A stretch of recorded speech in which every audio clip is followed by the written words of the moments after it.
Hi, happy Leo season. So great to be with you all again this month on the day that we switch from Cancer to Leo energy. Always feels like a good moment to pull tarot cards when energies are shifting, whether it's a lunar cycle, a change of season, in this case, a change of astrology sign, going from the watery emotional energies of Cancer to the very solar and exuberant energies of Leo. I think the last time we met, Jupiter had just gone into the sign of Leo as well, where it's going to be for the next year. So we've got a lot of that, I'd say, Sun card and Strength card energy. Those are the two tarot archetypes that I would associate with these astrological energies that are going on, and very nice for summer. Fun little tidbit fact for those of you that do enjoy astrology is that Leo is considered a fixed sign, and there's a fixed sign for each element. So Leo is the fixed sign of the fire element. Like Taurus is the fixed sign of the earth element. Scorpio is the fixed sign for the water element. Which one are we missing? Air. So that's Aquarius. And the fixed sign always shows up in the middle of the season. So in this case, like for Western Hemisphere, we're like in Leo season, we're right in the thick of summer. So Leo season, like the fixed sign energy, it's fixed because it's really like holding the space and like sort of being like, okay, we are fully in summer now. Whereas like the sign that brings us in is the cardinal sign, which is the one that starts the energy. And then the mutable sign, which is the last one, is the one that takes us into the next kind of season. So in this case, we move into Virgo next, which is the mutable earth sign. And that's kind of like ending summer and getting us into the fall. So that's just kind of cool. I like to nerd out on these things. Anyways, okay, we're 1 minute past the hour, so I think we can get started on our tarot. Thank you so much for being here. I always love being with you guys every month to do a little tarot check-in. In case you are new to me here with the Lori Project, my name is Betina Bethlem, also known as Born Witchy. I do tarot pulls, collective tarot pulls every month for the Lori Project. And the way I like to run it is that we start by doing a little astrological check-in, which we've already started doing in the first couple minutes, just a little energy report on what is going on energetically with us right now. Then we do a very short meditation to drop us into our present moment, which the present moment is all there really is. And that's where we manifest from. That's where we get our intuitive hits from. That's where we create the future from. So we get into our present moment by doing a little meditation, and then I pull 3 or 4 cards, depending on what feels right. You decide during the meditation both a question and which of those cards is going to have the loudest message for you, and then I give you an interpretation. So that's what the next 28 minutes are going to look like. If you want to communicate with me, feel free to chime in on the chat. And I'm just getting these cards nice and shuffled. So yeah, in terms of energy report, I mean, moving from Cancer season into Leo season, I think always feels really nice. It's just like a very contrasting set of energies. Like we go from that sort of more emotional, contemplative, kind of inward, sort of very nourishing self-care Cancer season vibe. And then we move into Leo, which is way more extroverted compared to Cancer, which is much more of like an inward sort of introverted sign. Leo is all about charisma and showmanship. And it really is that height of summer. We're kind of out there. Maybe we're traveling. Like it's kind of like a sexy energy in some ways too. It's just like exuberant and enjoying life and kind of putting itself out there in a way. And I think what's particularly interesting about this transition is that, you know, we've been in a Mercury retrograde for the past 3 weeks. I think that it officially might even be ending tomorrow, or in the next couple of days, we're going to be moving forward with Mercury. And When Mercury is in retrograde, it's more of that inward introverted energy. People sort of give Mercury retrograde a bad rep. They're like, oh, everything breaks down and nothing works out during that time. But really, the way I like to think of Mercury retrograde is that it's a time to sort of do a little bit of review and checking in on like where we've come over the past few months since the last Mercury retrograde, and just do a little bit of kind of like housekeeping. A lot of times things from our past will like pop up during Mercury retrograde, and I think that kind of happens so that we can sort of revisit them, see what our energy thinks about them, kind of see where we are. It's like this purposeful, like non-linear moment where we get to go backwards a little bit before we surge forwards, in this case, into Leo season. So it's not always that a Mercury retrograde period ends right when we're changing seasons, but it does kind of give a little bit more oomph to this like Leo solar sort of vibrant, more extroverted place that we're moving into now. I think it's kind of accentuated by the fact that we're also coming out of that retrograde period. So you might start to feel things kind of like flowing with more oomph over these next few weeks as we transition seasons and get out of that shadow phase of Mercury. You know, also, as we all know, we've been in the fire horse year this year. So I think it's like really healthy that we have like this retrograde period and this Cancer sort of watery period, so to sort of neutralize and like bring down some of that heat that's like influencing this whole year. And I have heard it said by, you know, sort of lots of mystics and astrologers and thinkers and things like that in this space, that like we're really going to start to see the results of our fire horse year starting in August and into September. Like those fruits of our labor of this year, of like the aligned actions that we took, we're going to start to get to kind of like collect on those over these next few months. So it does feel a little bit like as we come towards back to school period, like the energy is crescendoing in some way. So these are all things just for you to know and consider and reflect upon with whatever is going on in your own life, and whatever question maybe it influences you or helps you think of what kind of question you want to bring to the cards today. So food for thought. Okay. So let's all just take a moment to ground into this present moment, wherever you're sitting or laying down or chilling right now. Just find a comfortable position for yourself and feel your seat, your legs, whatever part of your body is making contact with the surface beneath you. Really connect with it. Just feel and notice that contact. Sometimes just bringing our attention to something that is in the present moment allows us to come into the present moment. So feel that contact, maybe close your eyes and start to bring some attention to your breathing.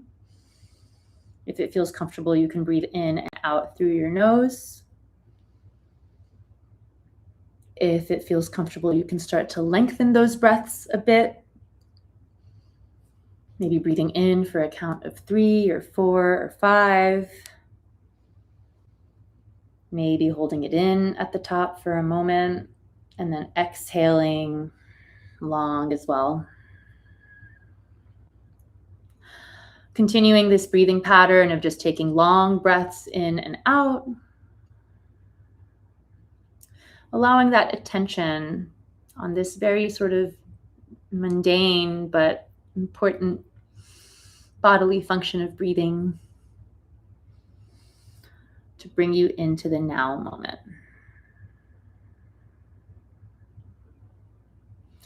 And as you breathe, set the intention internally to be here now,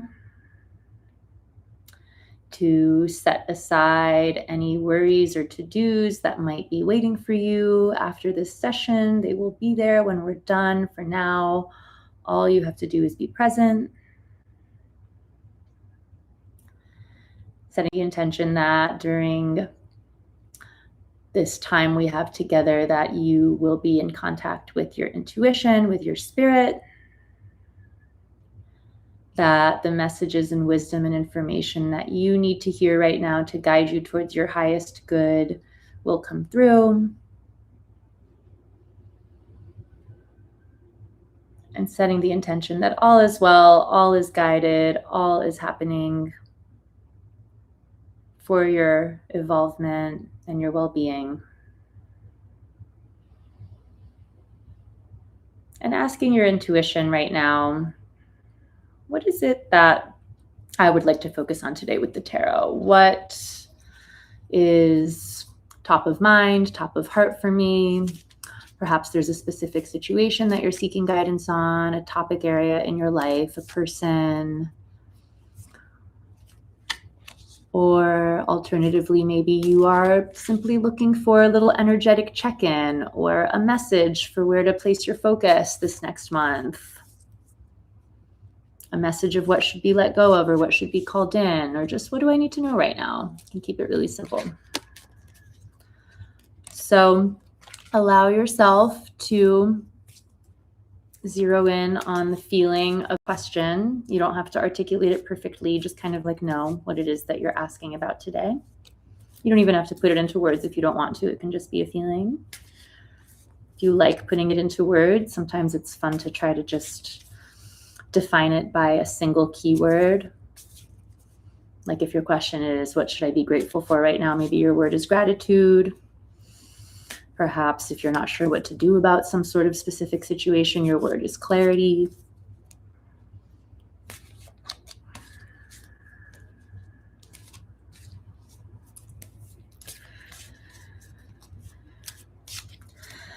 And now ask your intuition whether card number 1, 2, or 3 will have the loudest message for you today. And I will pull 3 cards here. And just know that whichever number you picked, just commit to it. Whichever one kind of like felt the most like the number you wanted to choose, just commit to it. You don't have to worry about it. That card is going to kind of have like a specific message for you, but you can take all of the cards that we look at together today as like a combined reading. So, you know, there might be something for you in some of the cards that you didn't, some of the numbers that you didn't pick either. If your eyes are still closed, if you're still in meditation, you can start to bring yourself back. And we will dive into the reading. So I pulled 2, these guys just kind of popped out. Like before the 1, 2, and 3, I did pull 2 cards that kind of fell out of the deck while I was shuffling and picking cards that I think are coming up as kind of like general signifiers for the whole group. Interesting that they're both reversed, and they are our 2 major arcana cards that are coming up. The rest of our cards, number 1, 2, and 3, are all minor arcana. So major arcana indicates sort of bigger archetypal things that are going on in life, whereas minor arcana refer more to like the everyday life practices that you do to work towards these bigger changes. And so we have the reversed Hierophant and the reversed Fool. Interesting that they're both coming up in reverse. Hierophant is the card of kind of like traditional structures, organizations, sort of big organizations, whether that is, you know, a corporation, whether that is a society, a city, whether that is a church or like a spiritual group of some way. It's this idea of organizing. Often with the Hierophant, there is kind of like a scaffolding and a structure and like a tradition to it that holds it together. Often with the Hierophant, you think of words like, you know, the way we do things, or like legacy, or like time honored. It's like something that has been built over time in order to bring people together in some way. So the reversal of it combined with this Fool card energy is interesting because I'll say quickly, the Fool card is a card that does help us to shift timelines. It helps us to create change and take risks. It's like a very different energy to the Hierophant. Like the Hierophant is this very structural, stable kind of thing. And the Fool is this way lighter, more whimsical energy that likes to change things. We were talking about fixed signs and all of that before. You can think of the Hierophant as a more fixed energy, and the Fool is a more mutable energy that likes to change things up. So it's interesting, these 2 things coming together for us as a group before we dive into your individual cards, because it feels like there's an overall theme right now as we enter this season of Leo, which is a very self-expressive season. Maybe one of the things we're being asked to consider is the traditions and the structures and the sort of groups and organizations that we're a part of in our life, maybe they're being turned on their head in some way, or reconsidering our participation in them. We're reconsidering whether like the way we do things, the traditions, if they're actually relevant still, if they're needing a bit of a review.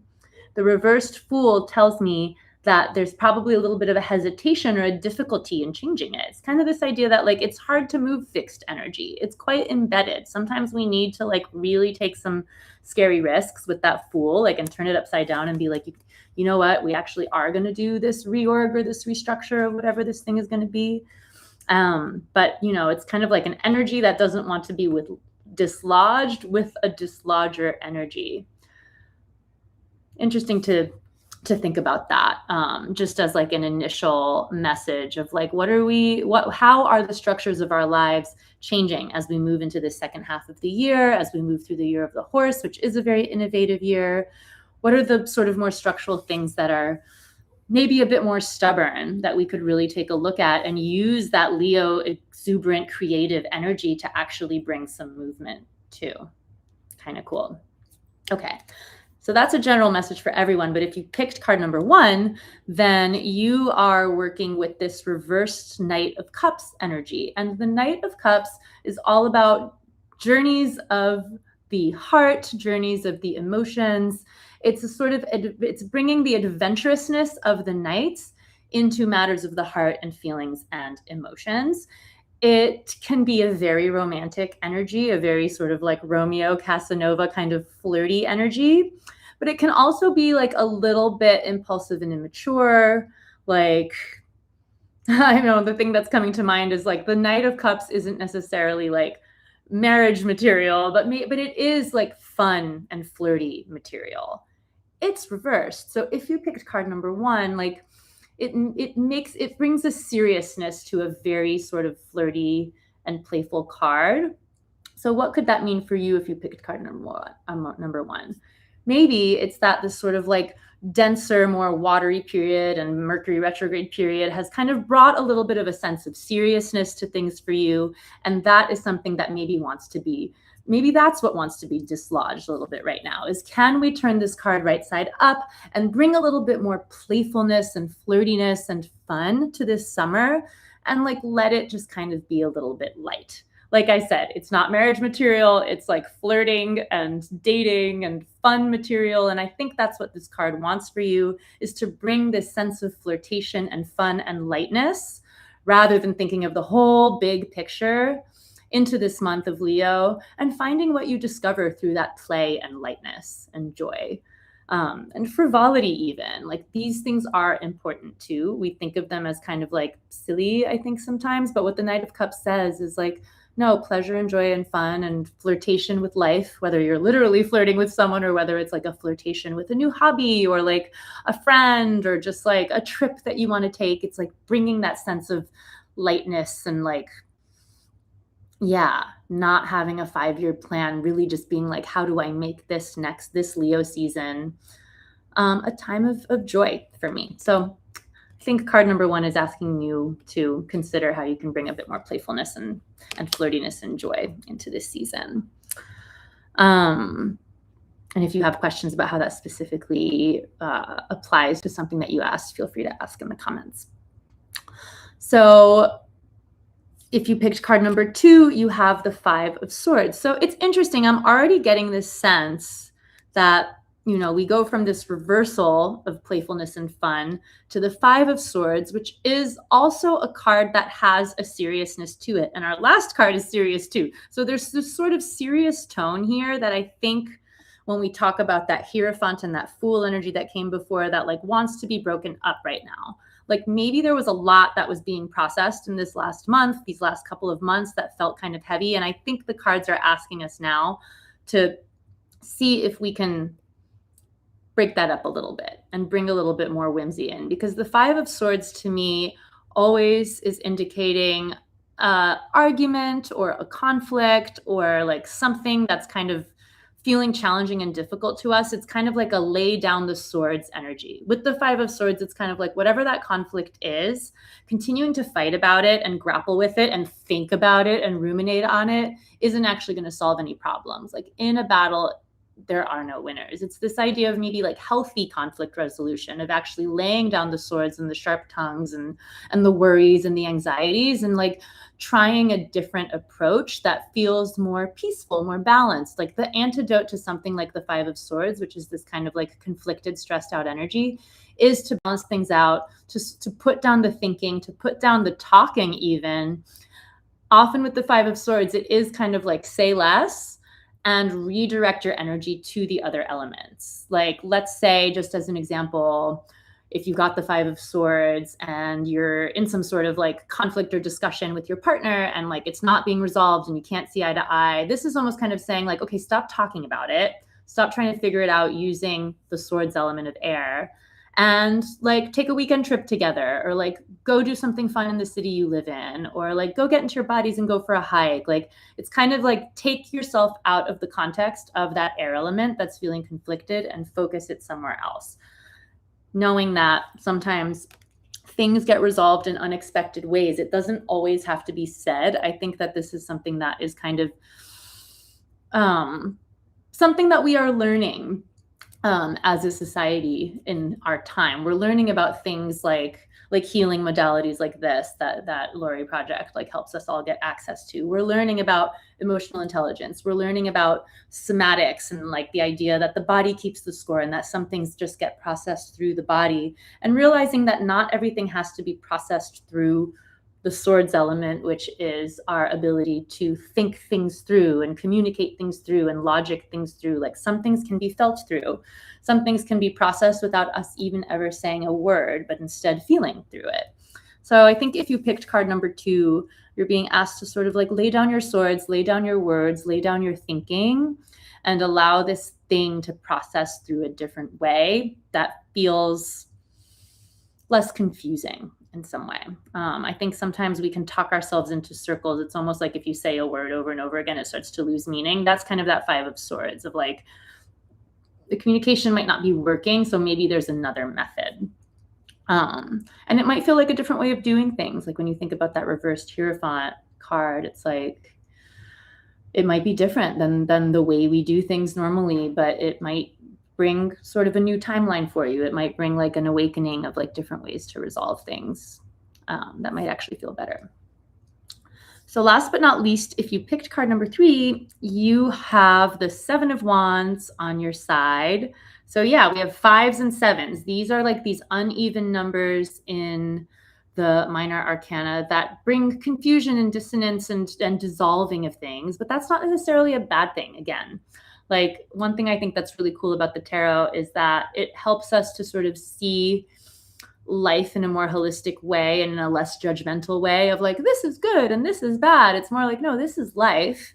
And we have times in life where we feel really crystal clear, and we have times in life where we feel kind of confused and like we're not sure where we're going. And we like to say, oh, crystal clarity is good and confusion is bad. But think of it this way. Those periods of confusions are actually dissolving some of your Hierophant like established structures that maybe have grown too traditional, like have kind of gotten too old-fashioned or whatever, and actually need to be somehow dissolved and need to feel confused so that they can then renew on the other side of things. So I do think that this card is like a nice invitation to like not judge the things in your life that maybe don't feel so stable or clear right now, and instead embrace this moment of like, maybe I'm shifting in some way. Maybe I'm changing. Maybe I'm ready to think of things in a different way. Maybe I'm ready to structure things in a different way. Specifically with the Seven of Wands, maybe my values are shifting in some way, because the Seven of Wands is all about knowing what you stand for, what you believe in, kind of like what your mission, vision, and values are, and really sticking up for them. I also sometimes call this the card of protest or standing up for yourself. It has boundaries, and it's using its ability to act and express itself creatively in order to stand up for those values. Because it's that 7, it's sometimes like maybe part of the reason I have to stand up for them is because I'm learning to stand up for them because they're new, and I'm like adapting to this new way of thinking of things, because the 7s do dissolve things and change things and upgrade them as well. It's a very magical number in that way. I just find that people are often uncomfortable with it because a lot of us just like, we want things to be clear and stable, but you can't really do the innovation that this reversed Hierophant and this Fool card are asking for if you're very stuck in an old way of doing things. Sometimes the values do need to be relooked at and revised. So yeah, so if you got that third card, like you might be figuring out how to how you like express your identity. Like, let me think of an example with this. It's like, for example, this is a more personal thing. Like I used to feel really unable to like claim the label or the identity of an artist. I felt like I wasn't worthy of that. And so I would get so awkward when I wanted to like say like, yeah, I make art, I'm an artist. I'd be like, oh, I'm not allowed to say that. But I had to do this Seven of Wands work of actually dissolving sort of the hangups I had about that and the limited thinking I had about that, so that I could actually do the spell work of claiming that word and saying it, so that I could step into that identity in a more concrete way and say it with confidence rather than with apology. So that's kind of that work that's happening with the Seven of Wands, is like, what do I need to do to stick up for who I am or who I want to be moving forward? Which brings us back to this idea of words, which, if you got card number 2, you're being asked to lay down your words. I wonder if you got card number 3, you're being asked to use your words in a new and more concrete way that maybe involves sort of facing the scariness of, for example, saying I'm an artist, even though I'm not quite ready to say that about myself. Like, what do you need to do in order to dissolve your barriers between who you are now and where you know you're going? So yeah, that's what we got for you today. I'll just flash the cards up one more time on the screen. Number 1 was the reverse Knight of Cups. Number 2 was the 5 of Swords. Number 3 was this 7 of Wands. And we also were gifted by the tarot with these 2 major arcana cards, which actually both originally came up in reverse, but the Fool is now showing up right side up, so we'll take it. The Hierophant and the Fool as the overarching that are guiding us. It sounds like I do think this is a theme that's going on overall, just like in humanity right now, that we are redefining things a lot, and like structures are changing, and like we're realizing that like our vibration and our choices and like the things that we do in our individual lives have this trickle out effect that can sort of do that work of creating a larger sense of change. We're in the age of Aquarius. We're ready for change, and we want that to take us into like a more humanitarian and loving zone. And so we have to start with ourselves, kind of blade of grass theory, like the work starts within kind of thing. So yeah, if anyone has any questions about the cards that came up today, drop them in the chat. We have a couple minutes left. We can talk. If you'd like to do more tarot, find me on the socials. I'm Born Witchy, Betina Bethlem, everywhere on the socials. I have a YouTube channel too, where I post readings and things like that. Elena just saw 777. Love that. Angel numbers. I've been seeing those a lot lately too. The guides are always with us. Your intuition is always with you. And the tarot is just such a great way for you to start to have that dialogue with your intuition. I'm always here to help you interpret and to help teach you how to do it.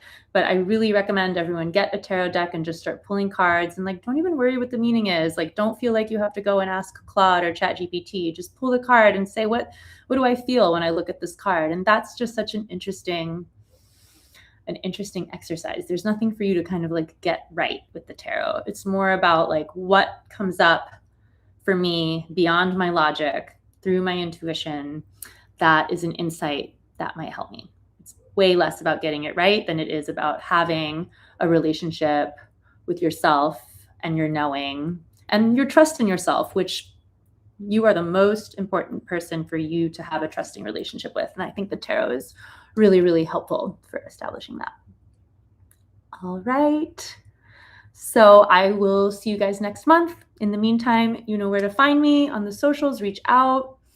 And if you ever have any requests for sort of things you want me to address or things you're wondering about with the tarot that you wish you knew more about, feel free to share with us. There's a link also to the survey in the comments here. Super helpful for us to just crowdsource how these sessions are landing for you so that we can tailor them in future.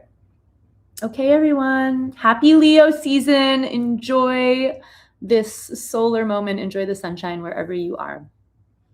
Thank you so much.